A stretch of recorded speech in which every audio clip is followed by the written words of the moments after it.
करा कराया सब गया, जब आया अहंकार। किसी चीज का घमंड है, ये जीव का, मनुष्य का नाश कर देता। भगवान के ने एक उपाय किया, लीला खेली अर्जुन के घमंड को दूर करने के लिए। उनको अपने ज्ञान और भक्ति का घमंड, जैसे किसी को अपने बच्चों का घमंड। किसी के 2 बच्चे नौकरी में आ गए तो माँ बाप को घमंड हो जाता है, अपने पड़ोसियों को शताने लगते हैं, मेरा बच्चा दरोगा है, तुमको ये कर दूंगा वो कर दूंगा। इन्हीं घमंड संसार में सब खराब है, चाहे किसी भी चीज़ का घमंड है। गुरु महाराज कहते हैं, मन रे क्या गुमाने अब करना, तन तो तेरा खाक मिलेगा, 84 जा पढ़ना। भाई किस चीज़ का घमंड करते हो? कोई चीज़ आपकी है? कल मौत आ जाएगी, जीव गाय बैल कुत्ता बिल्ला बनकर हरिद्वार में, तोता मैना कौआ कोयल बनकर आम जामुन पीपल के पेड़ पर बैठा दिया जाएगा। कौआ बनकर काँव काँव चिल्लाओगे, आज बंदूकें चला रहे, कल कौआ बनकर के काँव काँव चिल्लाएंगे। इसलिए कहते भाई किसी चीज़ का घमंड नहीं। ज्ञान का भी घमंड है, सच्चे भक्त का मतलब इसका घमंड ही खत्म हो गया, तब तो सही भगत माना। लेकिन अर्जुन को घमंड है। भगवान श्री कृष्ण ने देखो एक लीला किया। एक दिन उन्होंने अर्जुन से कहा, अर्जुन सुबह सुबह उठकर एक जंगल में देखो, बड़ा सुंदर सरोवर है, तालाब है, वहाँ बहुत बड़ा मेला लगा हुआ है, हजारों लोग उसमें जा रहे हैं। हम चाहते हैं चलो हम लोग भी मेले में चलें, किया जाए और मेले का आनंद लिया जाए। भगवान कृष्ण का प्रस्ताव अर्जुन ने मंजूर कर लिया। भगवान कहेंगे तो भगत, अर्जुन ने स्वीकार कर लिया। दोनों लोग रथ पर बैठ करके वहाँ पहुँचते, बड़ा भारी मेला लगा। भगवान श्री कृष्ण ने कहा भाई चलो तालाब में नहाया जाए। दोनों लोगों ने कपड़े उतार दिए, अपने घोड़ों को नहला धुला कर पेड़ में बांध दिया। भगवान श्री कृष्ण ने कहा भाई ऐसे नहीं नहाया जाएगा, आप हमारे कंधे पर हाथ रखो, हम आपके कंधे पर, और एक साथ दोनों लोग पानी में डुबकी लगाएंगे, इस तरह आनंद लिया जाएगा स्नान का। कंधे पर हाथ रखकर जब पानी में डुबकी लगाए और जब पानी के ऊपर आए, अर्जुन देख रहे हैं पूरा मेला गायब हो गया। अब वहाँ कोई है ही नहीं, एक चिड़िया नहीं नजर आ रही। अर्जुन पीछे मुड़कर लगे देखने, तब तक भगवान श्री कृष्ण भी गायब हो गए। अब अर्जुन बेचारे भीगी चड्ढी पहनकर पानी में खड़े हैं। जब भगवान श्री कृष्ण गायब हो गए तो अर्जुन रोने लगे, हाय मेरे कृष्ण, हाय मेरे कृष्ण, कहाँ आप कहाँ चले गए? अब अर्जुन देख रहे भाई संध्या हो गई, दिन डूब रहा, चलो जल्दी पानी के बाहर कपड़े बदल लिया जाए और जल्दी जंगल से बाहर निकले, नहीं कोई जंगली जानवर न आ जाए। अब उनको डर लगने लगा। जब पानी के बाहर आए तो देख रहे हैं कि उनके कपड़े भी गायब हैं, उनका जूता चप्पल सब गायब। अर्जुन ने सोचा भाई शाम हो गई, अभी कोई जंगली जानवर शेर चीता आ जाएगा, चलो अपना गांडू धनुष तो हाथ में ले लें। जब गांडू धनुष के पास गए तो उनका धनुष भी गायब, गांडू धनुष भी नहीं। अब अर्जुन निहत थे। अब अर्जुन डर गए, भाई शाम का समय कोई जंगली जानवर आ जाए तो बिना धनुष बाण के हम कैसे मुकाबला करेंगे? और भगवान कृष्ण भी नहीं, हाय कृष्ण रोते हुए। अब अर्जुन सोच रहे जंगल से जल्दी बाहर निकलना चाहिए, किसी तरह जल्दी जल्दी अंधेरा होने के पहले हमको जंगल के बाहर किसी गांव में पहुंच जाना चाहिए, नहीं तो यहाँ तो हमारी जान भी अब खतरे में है। अब जब सामने मौत खड़ी हो गई तो भगवान कृष्ण ने, भगवान श्री कृष्ण का माला भी अर्जुन भूल गए। जिस भगवान कृष्ण को याद करके रो रहे थे, धीरे धीरे मौत सामने खड़ी, भगवान भी भूल गए। थोड़ा मोड़ा याद करे तो भाग रहे भागते भागते भीगी चड्ढी पहनकर, पैर में जूता चप्पल भी नहीं। और जब जंगल के बाहर गए तो एक छोटा सा गांव दिखाई दिया, वहाँ चिराग दिया जल रहा था। अर्जुन कहा हाँ चलो कोई आबादी है। जब वहाँ पहुँचे तो गांव के बाहर इसी तरह से भागवत कथा, महाभारत की कथा हो रही थी। गांव के बाहर धर्मशाला में व्यास जी मंच पर बैठ करके कथा सुना रहे, गांव वाले सब बेचारे बैठ के सुन रहे। अर्जुन को अब तसल्ली हुई, भाई चलो आदमी के बीच में आ गए, अब कम से कम हमारी जान तो बच जाएगी। जब वहाँ खड़े हुए, अर्जुन देख रहे हैं कि वहाँ जो कथा हो रही, महाभारत का प्रसंग चल रहा और संजोग से अर्जुन की ही बड़ाई हो रही है। जो व्यास जी कथा सुना रहे थे उसमें प्रसंग यही था कि महाभारत के युद्ध क्षेत्र में, कुरुक्षेत्र में, गांडीवधारी अर्जुन ने, धनुर्धर अर्जुन ने भीष्म पितामह को मार गिराया, महाबली कर्ण को परास्त कर दिया। अकेले धर्मधर अर्जुन ने 18 दिन में महाभारत जीत लिया। अब जब अर्जुन ने अपनी बड़ाई सुनी तो रोना गाना बन रहे, कहा जंगल में भी मेरी बड़ाई हो रही है, मैं झूठे रो रहा हूँ, इस जंगल में भी अर्जुन ही अर्जुन नजर आ रहे। अर्जुन कूद करके मंच पर चढ़ गए, अरे कहा जिस अर्जुन की आप बात को अर्जुन मैं ही हूं। तब तक एक आदमी ने खींच कर मारा एक तमाचा। कब बेवकूफ आदमी, अर्जुन ऐसे आएगा चड्ढी पहन कर आएगा? अरे अर्जुन आएगा, राजा है, सोने का मुकुट होगा सर पर, सोने के कपड़े होंगे, उसके बगल में गांडू धनुष होगा। तुम्हारी तरह से पागल बन करके भीगी चड्डी पहन के पैर में जूता चप्पल नहीं, कीचड़ लगा, धूल मिट्टी। अब अर्जुन बेचारे डर गए कि अगर मैं ज़्यादा सफाई दूंगा तो सब गांव वाले मिलकर मारने लगेंगे। तुरंत मंच के नीचे वहीं धीरे से बैठ गए। कथा खत्म हो गई, सब लोग प्रसाद बटा चले गए। तो गांव के मुखिया सरपंच दो चार लोग बैठ गए, भाई इससे पता पूछो है कौन आखिर। अपने को अर्जुन कहता है देखने में तो राजा लग रहा, चेहरा मारा शकल सूरत तो राजा अर्जुन तो थे ही हो, लेकिन एक राजा का लड़का चड्ढी पहन के घूमेगा, बात तो शंका पैदा कर रही। तो लोगों ने सोचा हो सकता कुछ दिमागी।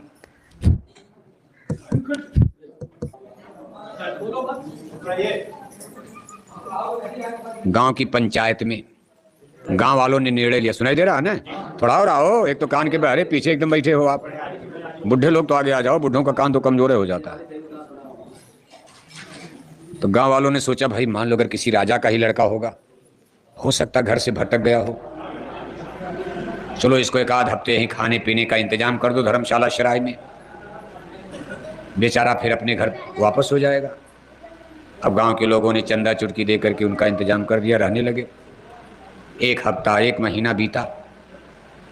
अब अर्जुन आराम से खा रहे सो रहे, कोई दिमाग थोड़ा न गड़बड़ था, खा रहे सो रहे। गांव वालों ने कहा भाई इनको कब तक बैठा के खिलाया जाएगा, जवान पट्टा आदमी है, घर वाले भी अभी आए नहीं खोजते भी, न जाने ये कब तक रहेंगे गांव में, इसलिए इनके कोई ड्यूटी दे दिया जाए गांव में। अब उस जमाने में देखो गांव में चौकीदारी चलती थी, पहरेदार का, हट्टे कट्टे आदमी लाठी डंडा लेकर, चोरों का जमाना तो पहरा देते थे। अब अर्जुन को गांव का चौकीदार बना दिया गया। ये देखो माया का खेल, इतने वीर धनुर्धर अर्जुन को आज माया ने चौकीदार बना दिया। अर्जुन बेचारे को सब भूल गया कि मैं राजा हूं, मैं महाभारत जीता सब, भगवान की ऐसी माया लीला। अब अर्जुन बेचारे लाठी लेकर रात भर पहरा दे रहे और दिन में आकर के अपना चूल्हा चाकी भोजन बना रहे, खा रहे। जब कुछ दिन और बीता तो गांव वालों ने सोचा कि बेचारा रात भर पहरा देता है और दिन में चूल्हा चाकी जलाता, बड़ी मेहनत पड़ती, अगर इसकी शादी हो जाती, इसके घर में लुगाई आ जाती तो कम से कम 2 रोटी बनी बनाई मिलती, बेचारा दिन में सोता, रात में जागता, दिन में सोता। तो बताओ चौकीदार की शादी कौन करेगा, 4th क्लास की नौकरी है चपरासी की, कोई राजा रानी शादी करेंगे। अब गांव का जो सबसे गरीब आदमी जिसके बेटी की शादी नहीं हो पा रही थी, गांव वालों ने कहा बस इसी से करवा दो काम फिट है, इसी से करवा दो काम फिट है। अर्जुन को भी जरूरत थी, कहा भाई कोई दान दहेज हमको नहीं चाहिए, बस हमको केवल बीवी चाहिए, शादी हमारी करवा दो, ठीक है। अब देखो अर्जुन की शादी हो गई, देखते देखते साल 2 साल बीता तो एक बच्चा पैदा हो गया। अब 3 लोग हो गए, अर्जुन, एक उनकी बीवी और एक बच्चा। खर्चा बढ़ गया। अर्जुन ने कहा भाई अब जितना तनख्वाह देते हो काम नहीं चल रहा, हमारी तनख्वाह बढ़ाओ। सही, 3 लोगों का खर्चा, बच्चे को दूध चाहिए, बच्चे का कपड़ा, बच्चे की दवाई, ये वो, और औरत के लिए साड़ी धोती सब चाहिए ना। अब तो गाँव वालों ने कहा बात तो सही, बेचारे की तनख्वाह बढ़ जानी चाहिए। अर्जुन की तनख्वाह बढ़ गई, खर्चा बढ़ गया, तनख्वाह बढ़ गई। कुछ दिन बीतने के बाद अर्जुन की देवी ने, अब देवी माने वो माया थी, कोई स्त्री नहीं, सब लीला थी। माया ने कहा स्वामी बड़ा सुंदर मेला लगा, अब वही मेला फिर आ गया, हमारे बाल बच्चे पैदा हो गए, हम लोग कोई तीरथ उरथ नहीं कि चलो एक बार तीरथ किया जाए, चलो कुछ ऋषि मुनियों का वहाँ दर्शन होगा, कुछ पुण्य मिलेगा। अर्जुन ने कहा बात तो सही है। अपनी बैलगाड़ी ठीक की, अब तो गाड़ीवान हो गए, अब राजा ने रथ नहीं है, घोड़ा नहीं, किसी तरह बैलगाड़ी बना लिया था, 2 पैसा जुटा करके गरीबी में एक गाड़ी खरीद लिया था। अब अपने बाल बच्चों को गाड़ी में बैठाया और अर्जुन बेचारे गाड़ीवान बन गए। गाड़ी को, बैलगाड़ी को, हाँ जैसे आपके गांव में बैलगाड़ी चलती है ना, अब अर्जुन गाड़ीवान बन गए। समय देखो चक्र घूमता रहता, आज जो राजा है कल प्रजा बन गया। जब वहाँ पहुँचे तो पहले अपने बैलों को नहला धुला कर पानी में, अब उसी पेड़ में बैलों को बांध रहे हैं जहाँ पहली बार उन्होंने अपने घोड़े बांधे थे। लेकिन ऐसा माया का पर्दा अर्जुन को होश ही नहीं है कि हम कभी यहाँ आए थे, इसी पेड़ में हमने अपने घोड़े को बांधा था और हम भगवान किण के सब, भगवान को तो भूल ही गए, माला पूजा, रोटी कपड़ा मकान में, बाल बच्चों के चक्कर में भगवान की भक्ति उक्ति सब खत्म हो गई। अब तो रात में पहरा देना, बाल बच्चों के रोटी कपड़ा मकान का इंतजाम करना, दो बात बीवी रोज डांट भी रही है, ये नहीं हुआ घर में, ये नहीं है, ये नहीं, उसी झंझट में। ये सब माया का विचित्र खेल है, जीव ऐसे भूल जाता। स्त्री ने नहा लिया, बच्चे को सब बाहर लेकर कपड़ा वपड़ा ठीक कर रहे। अर्जुन ने कहा अच्छा मैं भी नहा लूं। कपड़ा उतार करके जब पानी में कूदे, डुबकी लगाई, और जब पानी के ऊपर आए तो पूरा मेला फिर गायब हो गया। पूरा मेला गायब, एक चिड़िया नजर नहीं आ रही। अब अर्जुन वही फिर भीगी चड्ढी पहने हुए पानी में इधर उधर देख रहे हैं। और जब बाहर आए सोचा भाई मेरे बाल बच्चे कहाँ गए। जब वहाँ आते हैं तो देखते हैं कि उनकी गाड़ी गायब, उनका बैल गायब, उनकी बीवी गायब, उनके बच्चे बच्चे सब गायब। अब अर्जुन फिर रोने लगे, लेकिन अब की बार कैसे रो रहे, हाय मेरी बीवी, हाय मेरे बेटा, हाय मेरी गाड़ी, हाय मेरा बैल। पहली बार जब रोए थे तब केवल हाय मेरे कृष्ण, हाय मेरे कृष्ण। लेकिन आज माया ने देखो धोखा दिया। अर्जुन माया के लिए रो रहे हैं। ये संसार माया है, न कोई बीवी है, न कोई बच्चा है, न कोई गाड़ी है, न कोई बैल है, कौन किसका। एक दिन सब खत्म होगा। लेकिन आज अर्जुन उसके लिए रो रहे हैं, भगवान को भूल गए और वही भीगी चड्ढी पहनकर अब गांव की तरफ भाग रहे हैं कि चलो गांव वालों को सूचना दे दो मेरी गृहस्थी लूट लिया, किसी ने चुरा लिया, चलो खोजो, हमारी मदद करो, हम आम को लूट गए, बड़ी मेहनत से बाल बच्चे पैदा किया, खिलाया पिलाया जिलाया, गाड़ी बनाई बैल बना, पूरी गृहस्थी पर डाका पड़ गया, जल्दी खोजो आप। अब अर्जुन भागे भागे रोते हुए जंगल में भाग रहे हैं गांव की तरफ। तब तक भगवान श्री कृष्ण मुस्कुराते हुए रास्ते में मिल गए। रास्ते में खड़े, अरे कहा अर्जुन तुम तो कहते थे प्रभु माया मेरा कुछ नहीं बिगाड़ पाएगी, मैं कभी भी आपको नहीं भूलूंगा चाहे माया कितना डोरा डाले। अरे अर्जुन तुम बीवी बच्चे में हमको भूल गए, मेरा एक बार नाम नहीं ले रहे हो, बस हाय मेरी बीवी, हाय मेरे बेटा, हाय मेरी गाड़ी, हाय मेरा बैल। अर्जुन ने कहा ना ना हमको सत्संग वत्संग मत सुनाइए, हमको अभी तुरंत गांव जाने दीजिए, ये सत्संग आपका अच्छा नहीं लग रहा। मैं अपने गांव वालों को बताऊं मेरी मदद करो, मेरे बाल बच्चे कहाँ चले गए, खोजो आप। भगवान कहने का अर्जुन मैं खड़ा हूं, मैं ब्रह्म है, तुम्हारा स्वामी वासुदेव श्री कृष्ण तुम्हारे सामने खड़ा हूं, मुझको पहचानो अर्जुन। अर्जुन ने कहा महाराज आपसे हम बाद में मिलेंगे, आप पहले हमारा काम होने दीजिए, मेरे बाल बच्चे गायब हो गए। तो भगवान श्री कृष्ण ने खींच करके मारा एक तमाचा। जब भगवान श्री कृष्ण का तमाचा थप्पड़ अर्जुन के सर पर पड़ता है तो माया का पर्दा उतर जाता है। पर्दा, पर्दा माने जैसे सूरज पर बादल आ गया आसमान में, दिन में सूरज छिप जाते हैं। देखें स्वप्न अनेक प्रकारा, यही जग जामिन जागे जोगी, बिरति बिरंच प्रपंच वियोगी।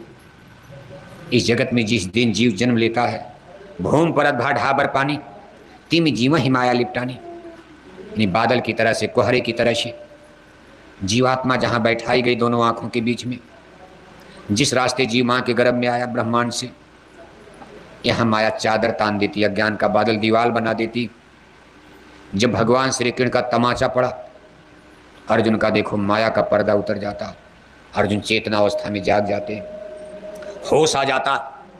वासुदेव भगवान श्री कृष्ण को बड़े चौकन्ना होकर देख रहे, पहचान जाते और चरणों पर गिर पड़ते, कहते केशव हे प्रभु आपने सत्य कहा था कि आपकी माया बड़ी बलवान है, जिसको चाहे चाहे नंगा नाच नचा दे।